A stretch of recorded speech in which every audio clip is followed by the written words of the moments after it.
Ramona terharu menonton video yang sedang ia tonton dari media sosial. Dua video itu sudah ditontonnya berkali-kali. Video pertama adalah kejadian di mana Mohzan nampak membelikan bakso untuk puluhan anak jalanan. Video itu lengkap dari awal kedatangan mereka sampai akhir. Video kedua adalah aksi mahasiswa dan masyarakat yang datang berbondong-bondong membantu Mohzan. Suasana haru dalam video itu membuat mata Ramona ikut berlinang, walaupun ia sudah puluhan kali memutar dan menonton video itu. Namun hatinya tetap mengharu biru. Perlahan ia merasakan kekaguman yang semakin berlipat ganda pada Mohzan. Sudahlah tampan, pintar, dan baik hati pula. Sungguh, makhluk Tuhan yang sangat sempurna. Hati Ramona membatin. Benih-benih cinta pertama ia rasakan mulai tumbuh di hatinya. "Ngapain kamu?" tanya Khalista tiba-tiba. Ia dari tadi memperhatikan tingkah Ramona. Khalista dan Ramona memang tinggal serumah. Ayah Khalista menikahi ibu Ramona 10 tahun yang lalu, di saat keduanya masih kecil. Walaupun hidup serumah, Khalista dan Ramona tidak pernah akur. Khalista merasa semua kekayaan adalah milik ayahnya. Jadi Ramona dan ibunya dianggap menumpang di rumah itu. Bahkan Khalista tidak segan-segan memanggil Ramona dan ibunya dengan sebutan Benalu. Ramona tidak menjawab pertanyaan Khalista yang sudah berkacak pinggang di depan tempat tidur, tempat ia berbaring. Gadis cantik itu enggan melayani Khalista, yang selalu saja mencari gara-gara untuk bertengkar dengannya. Karena pertanyaannya tidak dijawab Ramona, akhirnya membuat Khalista meradang. Ia merampas telepon genggam yang sedang dipegang oleh Ramona dan melihat video yang tadi ditonton Ramona, wajahnya bertambah merah karena marah. "Hei Benalu, Bang Mohzan itu milikku. Jangan coba-coba kamu merebutnya dariku." Khalista menghardik Ramona dengan kasar. Lalu ia membanting telepon genggam milik Ramona ke lantai hingga benda itu rusak parah.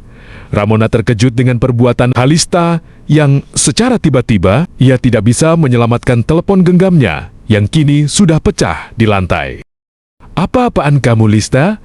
Mengapa kamu memecahkan ponselku?" teriak Ramona gusar dan bangkit dari pembaringan. Ia memungut telepon genggamnya yang sudah pecah bagian depan dan belakang. Benalu, tidak ada satu barang pun milikmu di rumah ini. Kamu dan ibumu hanya menumpang di sini. Masih syukur papaku menikahi ibumu yang miskin itu. Kalau tidak, kamu tidak akan pernah merasakan tinggal di tempat semegah ini." Khalista membentak Ramona. "Ada apa ini ribut-ribut?" Santi, Mama Ramona, datang tergopoh-gopoh. Ia terkejut mendengar suara keributan yang sampai keluar. Tante, ajari anakmu ini tahu diri. Dia ingin merebut pacarku," hardik Khalista sambil menghentakkan kaki meninggalkan kamar Ramona. Setelah Khalista pergi, Santi mendekati anaknya.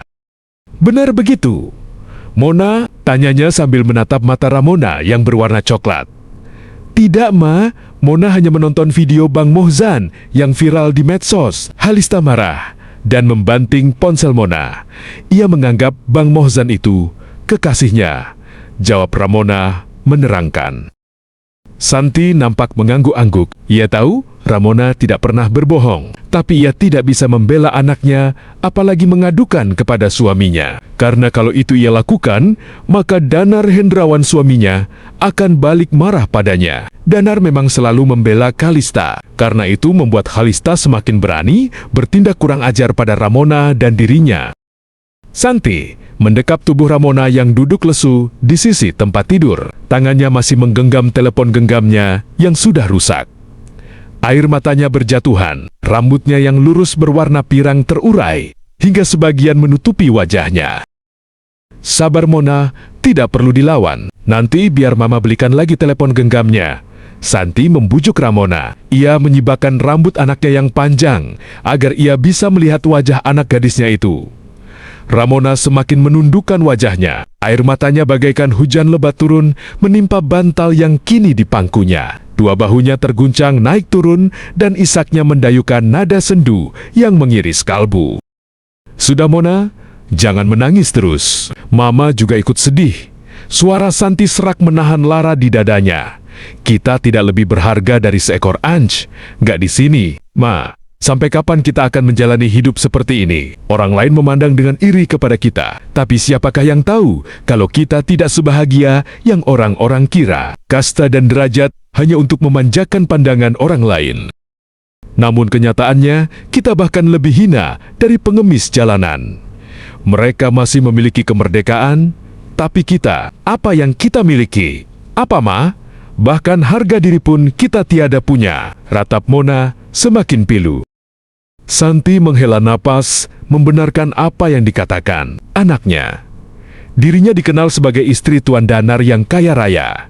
Di tubuhnya bergelantungan emas, berlian juga permata. Desainer terkenal menjadi langganannya untuk merancang busana mewah yang harus ia kenakan di setiap acara, mendampingi suaminya dengan tersenyum ceria kepada setiap orang yang memandangnya.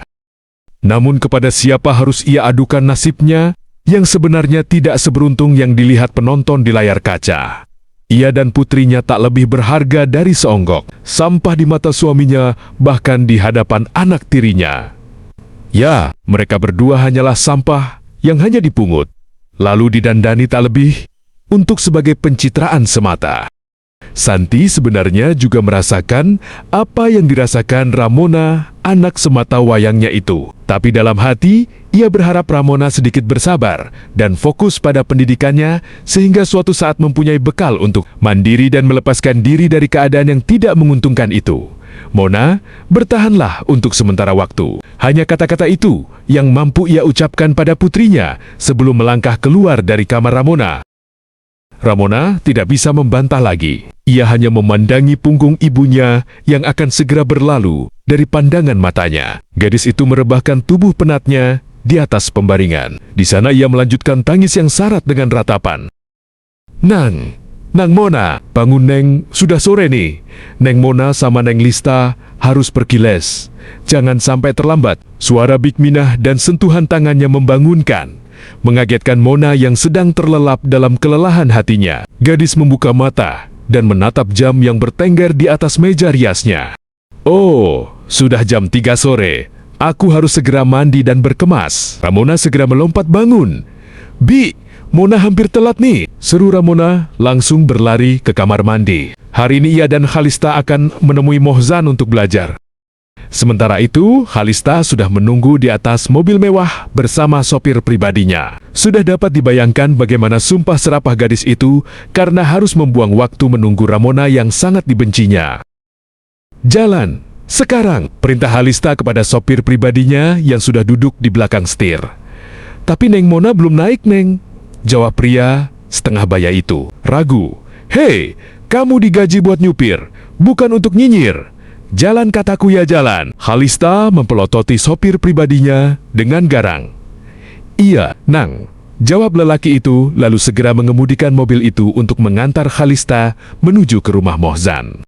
Khalista tersenyum puas. Hari ini ia akan belajar face to face dengan Mohzan berdua saja. Tidak ada Mona yang menjadi saingan beratnya. Ia semakin tidak sabar untuk segera sampai di rumah Mohzan. Wajah lelaki ganteng itu selalu terbayang di matanya. Jalannya cepetan dikit lah.